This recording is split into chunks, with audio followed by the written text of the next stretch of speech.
एक बार की बात है। मिकी मकड़ी एक बड़े से पेड़ पे रहती थी। मिकी बहुत ही मेहनती और समझदार मकड़ी थी। वह दिन रात मेहनत करके पेड़ के चारों ओर जाल बनाती और भोजन इकट्ठा करती। उसी बड़े पेड़ पे एक और मकड़ी भी रहती थी। उसका नाम था चीकी। चीकी को लगता कि व्यर्थ में ही काम करके क्यों खुद को परेशान करना। जब मिकी किसी काम से बाहर जाती तो चीकी इस मौके का फायदा उठाती और मिकी का भोजन स्वयं खा लेती।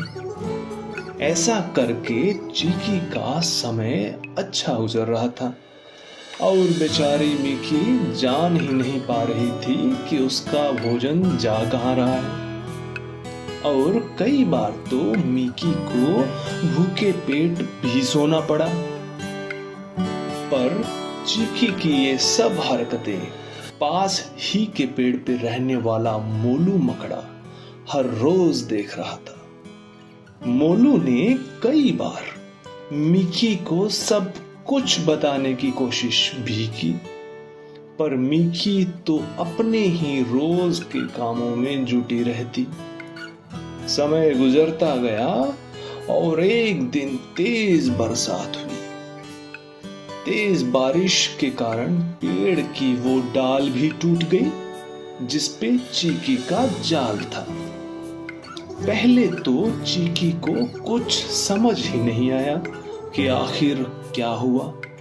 जब उसे समझ आया तब उसने पाया कि वह और उसका जाल पानी में डूब रहे हैं।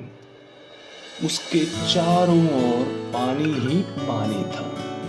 वह जोर जोर से चिल्लाई, बचाओ बचाओ। मिकी ने जैसे ही चीकी की आवाज सुनी फौरन मोलू को मदद के लिए बुलाया। मोलू ने मिकी से कहा कि हम क्यों चीकी की मदद करें। उस आलसी मकड़ी को आज ही तो सबक मिला है। उसी की वजह से तुम्हें कई बार भूखे पेट भी सोना पड़ा है। यही उसकी सीख है, डूबने दो उसको। मिकी ने मोलू को समझाया और कहा, मोलू, हमें ऐसी बातें नहीं करनी चाहिए। संकट के समय तो शत्रु का भी साथ नहीं छोड़ती, जबकि यह तो हमारी पड़ोसी है।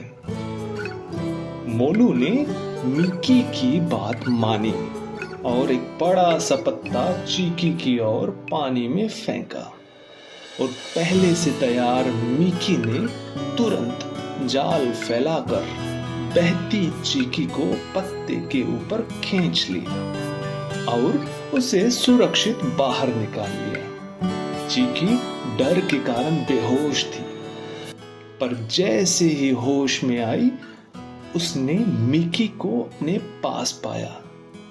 वह सब कुछ समझ गई थी। उसने मिकी से शर्मिंदा होकर माफी मांगी और स्वयं को सुधारने का वादा किया।